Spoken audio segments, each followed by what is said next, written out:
Hi, my name is Mike Evans. This is Innovative in Education's Organic Chemistry series. The fact that you're watching this video probably means that you're interested in learning about organic chemistry, but for this introduction, I just wanted to say a few words first about what organic chemistry is and the particular elements and atoms that organic chemists are interested in. In a word, organic chemistry is the study of carbon-containing compounds. Organic chemists study the structure, reactivity, and material properties of organic compounds. A few organic compounds are shown for you here, and as you can see, many of these have applications to our everyday lives, such as ethanol, and acetone, and the molecule on the right, which is an adenine nucleoside found in DNA.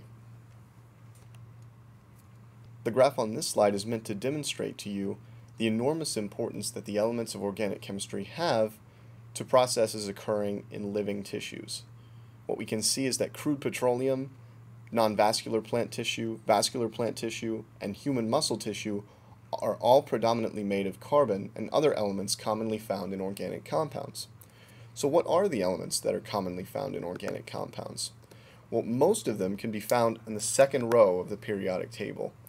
As we see, carbon, nitrogen, and oxygen are three of the most important elements found in organic compounds. Hydrogen, which is a first row element, is also important, as well as phosphorus and sulfur.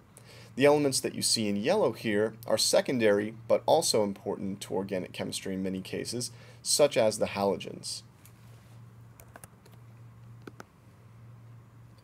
Now we're going to be discussing two primary aspects of organic chemistry in this series of videos: structure and reactivity. In fact, there's a very important relation between the structure of organic compounds and their reactivity. These two ideas are intimately linked to one another. This is why organic chemists are able to look at a molecule and any other reagents that it may be treated with and determine what's likely to happen simply based on the structures of the reactants that are coming together. Structure determines reactivity. So we'll begin by talking about structure and eventually transition into reactivity. And what I hope to show you is that the structure of organic compounds is really what determines their reactivity, and that if you truly understand and know structure, you won't have to learn too much when we transition to talking about specific chemical reactions. So we'll begin with structure, and there are really four aspects of structure that we'll cover. We'll talk about Lewis structures and the basic theory behind molecular structure, electronic and atomic positions, things of that sort. How resonance sort of throws a wrench in the works by introducing the idea that one molecule can be represented as multiple Lewis structures. Then we'll talk about how molecular orbital theory resolves this and other difficulties that the Lewis model really couldn't address. And finally, we'll discuss stereochemistry and how the spatial properties of molecules in 3 dimensions can influence their behavior and their structure. So to begin with Lewis structures, we can say that Lewis structures provide a simple description of the positions of electrons in nuclei in organic molecules. To begin, let's take a look at the Lewis structures of the most common elements of organic chemistry. So these we can probably lay out as hydrogen, carbon, nitrogen, oxygen, and then the halogens, which I'll just label as X. To draw Lewis structures, we depict electrons around the letters which represent the atomic nuclei, based on the number of valence electrons in the atom. So hydrogen has 1, carbon 4, nitrogen has 5, and to illustrate the 5th one, we go all the way around the nitrogen and draw a second paired up. Oxygen has 6. We'll do a similar process for oxygen, and the halogens have 7.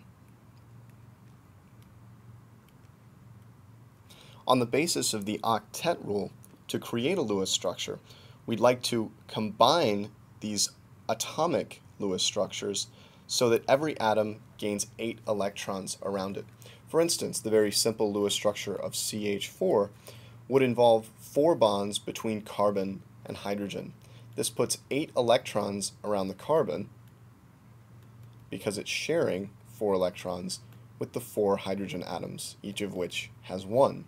Now you may say, well, what about the hydrogen atom? It appears that the hydrogens each only have 2 electrons. This is the one exception to the octet rule, in that hydrogen is able to have 2 electrons and be happy, because hydrogen is a first row element and needs only 2 electrons to complete its shell. We can simplify this electron dot notation by drawing 2 electrons in a bond as a solid line. Thus, most organic chemists would draw the Lewis structure of CH4 in this manner, using each line to represent a bond composed of 2 electrons.